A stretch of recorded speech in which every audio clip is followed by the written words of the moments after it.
LeBron James and Luka Doncic welcomed the Rockets into Crypto.com Arena, a pivotal game last night. Luka, though, he was getting in the flow during the pregame, hitting not one, but two of these rainbow threes. So you know he was ready. Feeling good for this showdown. Second quarter here, with the shot clock winding down, LeBron James one-legged three.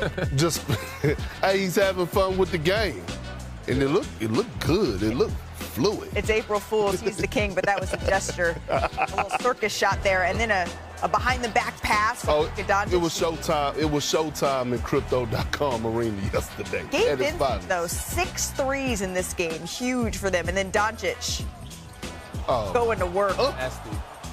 An absolutely nasty crossover. Finds Dorian Finney-Smith in the corner. He hit 6 threes. Doncic putting Şengün on skates there. Finding Finney-Smith in the corner. Let's talk about Finney-Smith and Gabe Vincent a little bit. I don't know how sustainable this is. 6 threes made for each of them, Danny Green. Huge boost for LA. No, their bench was amazing last night. And I don't know if they'll do that for a whole series, but they can give you 1 or 2 games.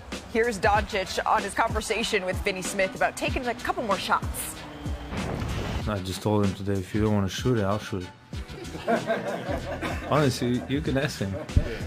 And he said, okay, Luka, fine, I'll shoot it. Third quarter, LeBron James put him in a spin cycle. Bully ball. Lakers up 5, headed into the fourth quarter here, Perk. Now the Lakers up 4 is where we're going to pick it up.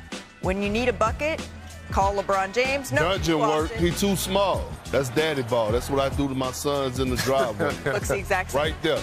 It looked just like that too, Malik. Kingston, make sure you hear that. Get that back. Right here, Jabari Smith Jr. sneaks in the lane for the mid-range. Cut the lead to 3 here. The Rockets not going away easily. Next Lakers possession, Doncic drives all the way to the cup for the layup. The Lakers lead up to 5 Turned the corner on that pick and roll with some speed. And then just over a minute left. The Lakers up 5 here. Amen Thompson, he's so damn special. I'm serious. When you do a Eurostep, do you have to make that noise on the floor? I feel like that everyone just natural. Yeah, right. Everyone does that a little bit. And then when the broadcast says blocked by James, you can't help but go back to 2016. At the center position. LA escapes with a crucial victory here. Here's LeBron James after the game on the Lakers' commitment to defense. Defensively, we was very locked in with our game plan and our what we wanted to do. It's a team that won, I think, 13 out of 14. They've been red hot, probably the hottest team in the NBA. And we understood that we had to key in on our keys defensively in order to win the game. Limited them to 13 fast break points and 10 second chance points. Made them play in the half court. Our guys really competed on that. They left everything on. They emptied the tank. They emptied the tank on the defensive end. It was fantastic. This was the Lakers defense that we had grown accustomed to seeing over the last couple of months. It had slipped away a little bit, but LeBron, let's talk about him. He's now gone 8 straight games without leading his team in scoring. That's the second longest streak of his career, his only longer streak. It happened earlier this season, and yet the Lakers are winning here. That's what happens when you have a Luka Doncic. You heard their voices, now you see their faces. Purple Rain, Danny Green, Kendrick Perkins, and my Nana's curtains. It's called skin tone. It's a nice jacket, though. The little gold leaf there, Perk. A little switch up, looking fly, looking good. Let's talk about the balance that the Lakers have to try to achieve here, Perk, because we talked about how good their defense has been. Do you have to sacrifice a little bit offensively in order to get that defensive effort? What is the sort of thing that they're weighing? Well, I think it's more so LeBron James sacrificing, right? We saw last night it wasn't one of his biggest scoring nights, but at the end of the day, he played the center position. Anytime you have a guy with that IQ that can anchor your back line defensively, you got a chance, right? And we saw him last night on both ends of the floor. I saw him give up his body, and this is what makes LeBron James so special.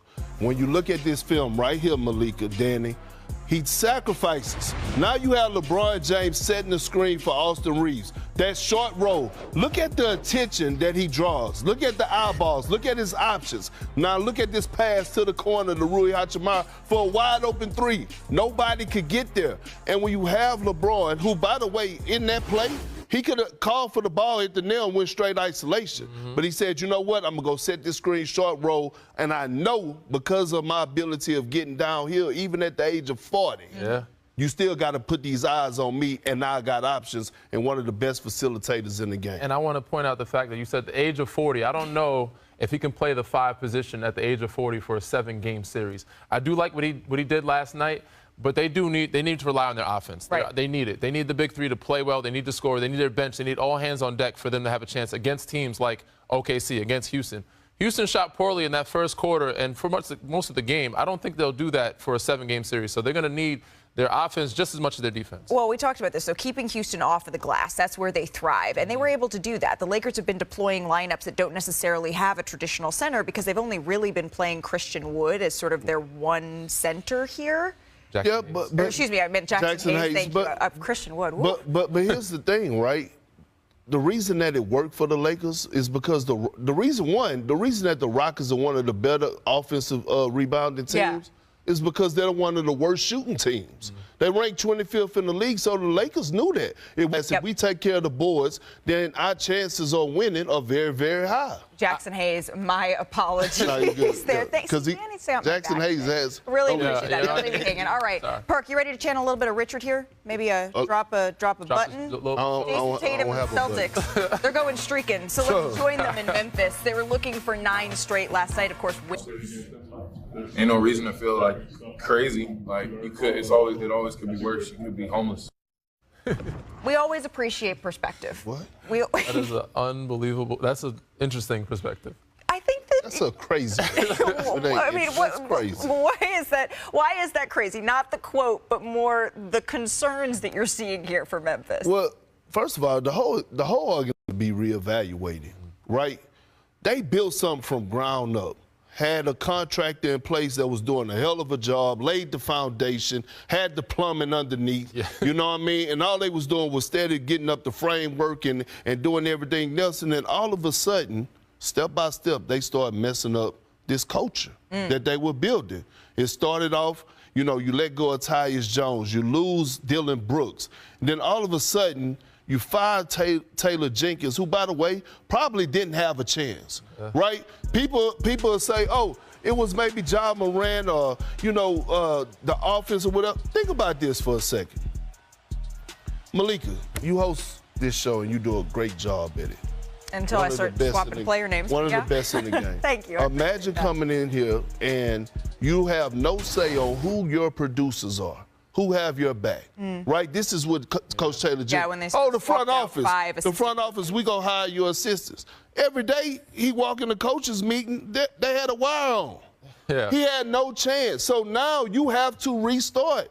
And when you hear comments like, Desmond Baines and Jaren Jackson Jr. and Ja Morant, they look confused. They sound confused when it comes down to the firing of Taylor Jenkins. So I'm going to say right now for Memphis, this season needs to be a wash. They need to get back to the drawing board because it's time to do a rebuild. It is. And first, Trip, please use a better analogy when you're talking or giving worst case scenarios. Good intention, but that needs some better, circumstances. But yes, to piggyback on Perk, they don't have an identity. They lost a lot of pieces along the way. Taylor Jenkins was the final straw.